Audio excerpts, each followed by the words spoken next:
Well, I've got a word for my Clemson friends. Whew. And to my Carolina friends, how about them dogs? I'm enjoying it right now. I'm sorry. It's just a fun time of the year for me. Think about all the differences we have beyond just our football favorites. Would it be a dull world if we were all just alike? I mean, if everybody was like me. You didn't have to say that, Jerry. That was Jerry Anderson. I just want y'all to know who said that. But it'd be a dull world if everybody looked like you, wouldn't it? And acted like you. But they don't. And it is anything but a dull world. There are a lot of things we can say about our world, but dull is not one of them. I mean, let's face it, too often, for too many people, not only are our differences not celebrated, they're not even tolerated. The fact that we don't all look like or act alike sets the stage for a very ugly reality, a thing called prejudice.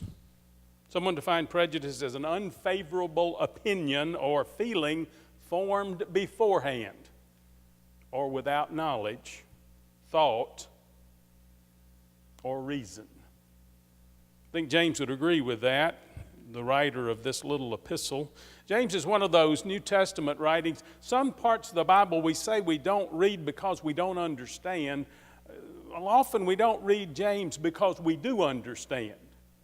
His book's very clear up front. Some would even say in your face.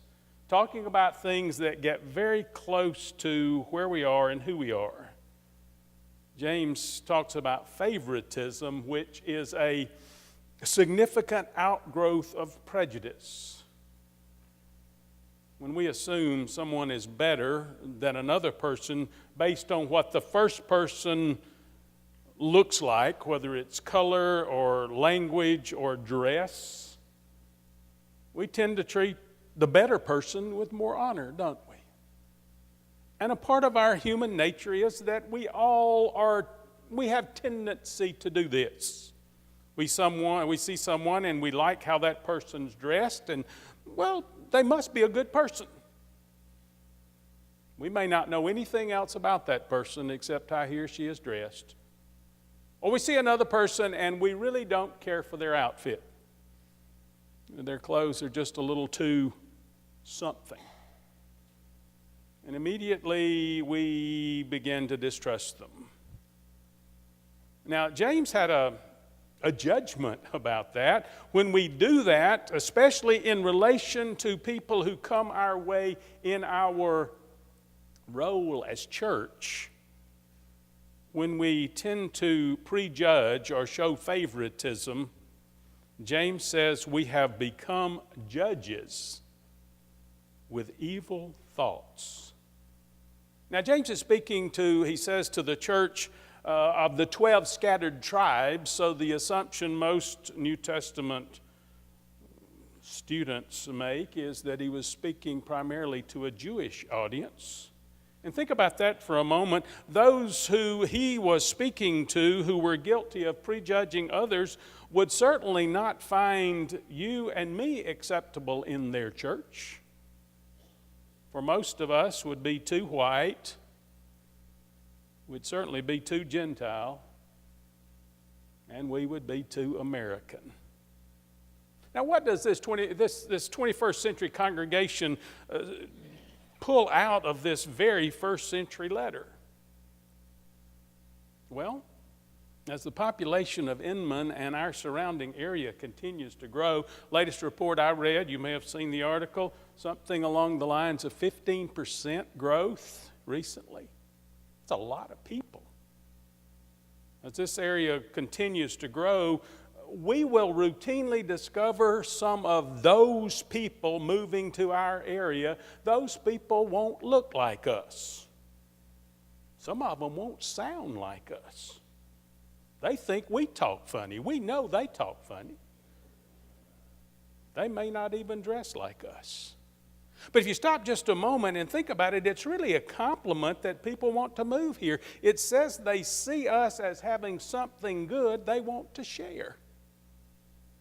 People don't usually move somewhere unless they think it will be a great place to live. But some of those people, maybe many of those people, will be different from us. Some will be richer than us, and some will be poorer. Some will be better educated, and some will come here needing the most basic education.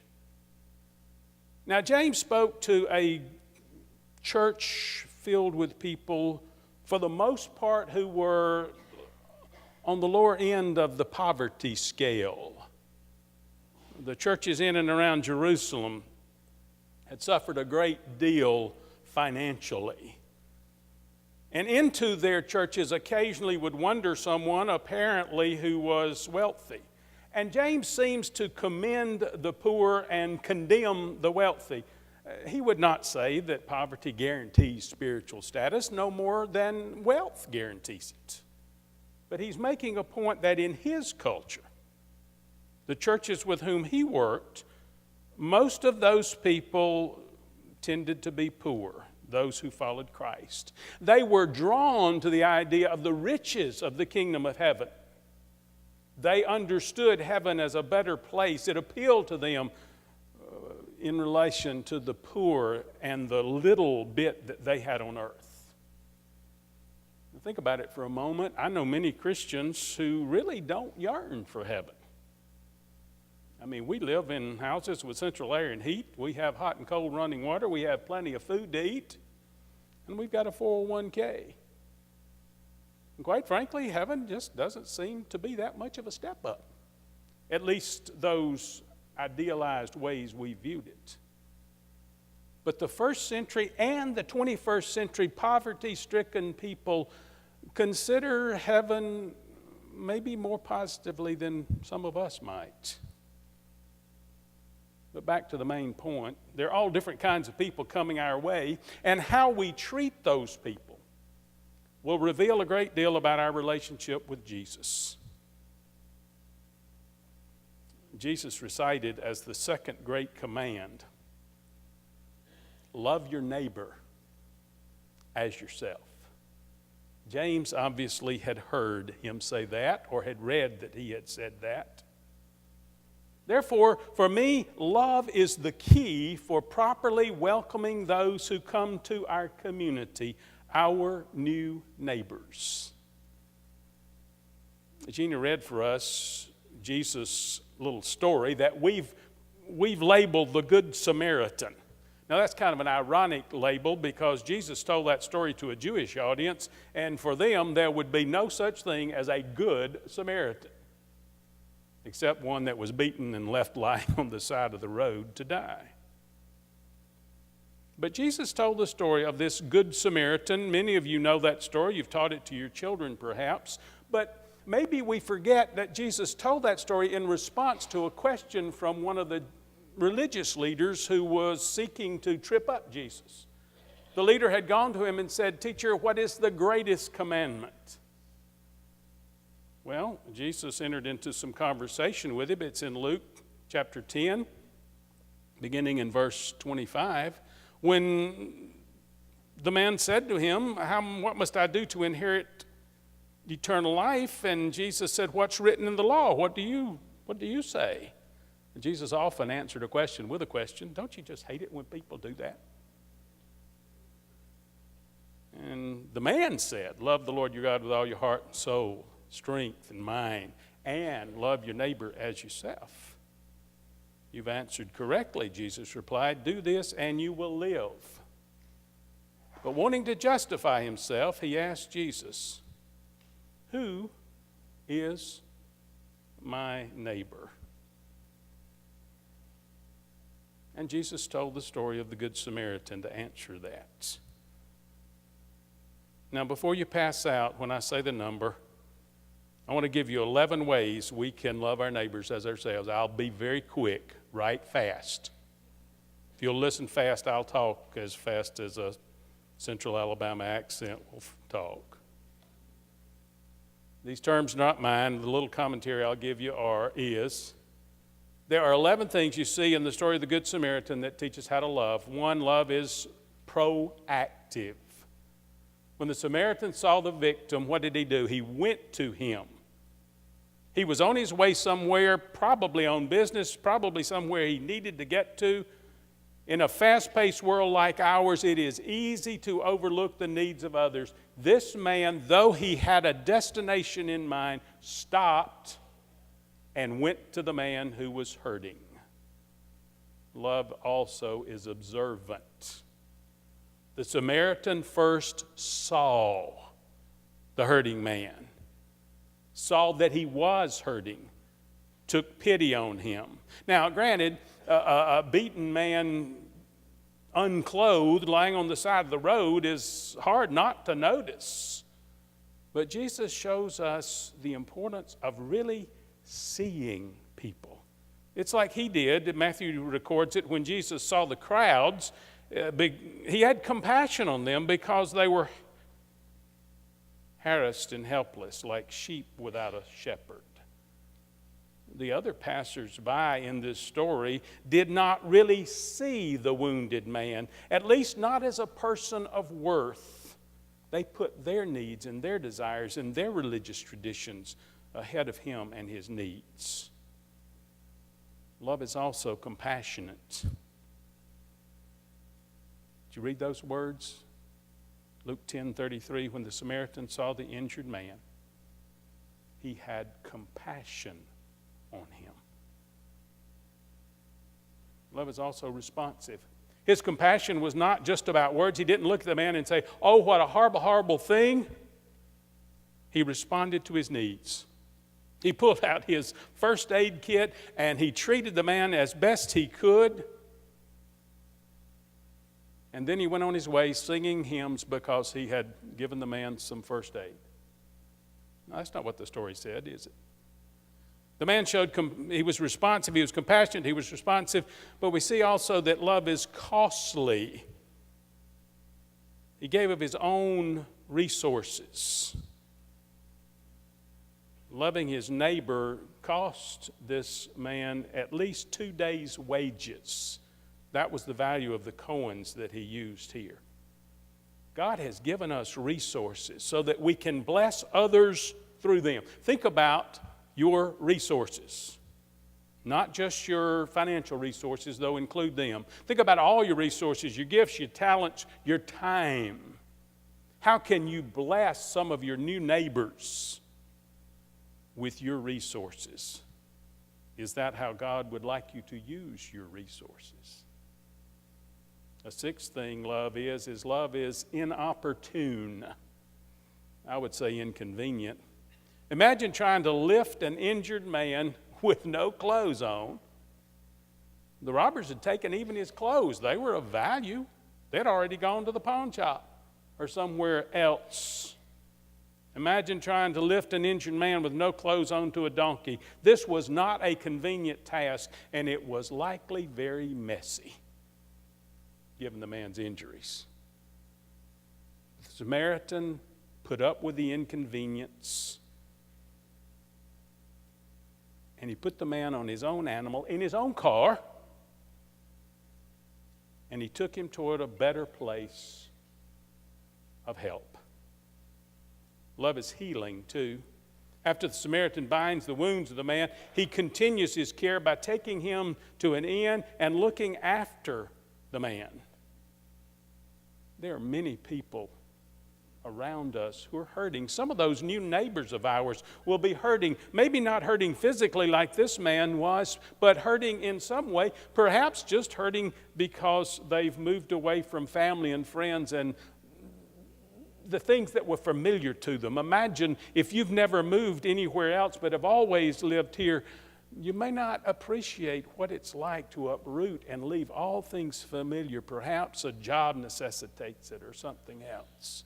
Or if you have moved, then remember what it was like and let that guide the healing that you give toward your neighbors. Love is sacrificial too. Might be another way of saying that love is inconvenient. The Samaritans gave 2 coins to the innkeeper, approximately 2 days' wages. Yet the only instruction he gave is, take care of this man. There was no payback expected in return. You know, it's nice when someone says thanks. In fact, in our proper Southern hospitality code, it's proper to say thanks. But love is sacrificial, so it acts with no expectation for anything in return, not even a thank you. Love is communal. The care for this injured man did not end when the Samaritan had to leave. Instead of leaving the man all alone, he entrusted the man's care to the innkeeper, who apparently was trustworthy. When we love a neighbor, sometimes we involve others in the process of that love. Maybe someone can meet their need better than we, and we make the introduction. And love comes with promise, too. What did the Samaritan tell the innkeeper when he left? He left him money, take care of his needs, and when I return, and I will, if there are any extra expenses, I will cover the cost.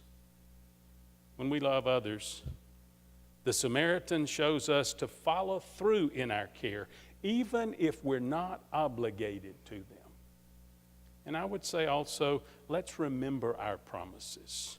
It's easy to promise, I'll be back, I'll do this, I'll do that. Let's follow through on those promises.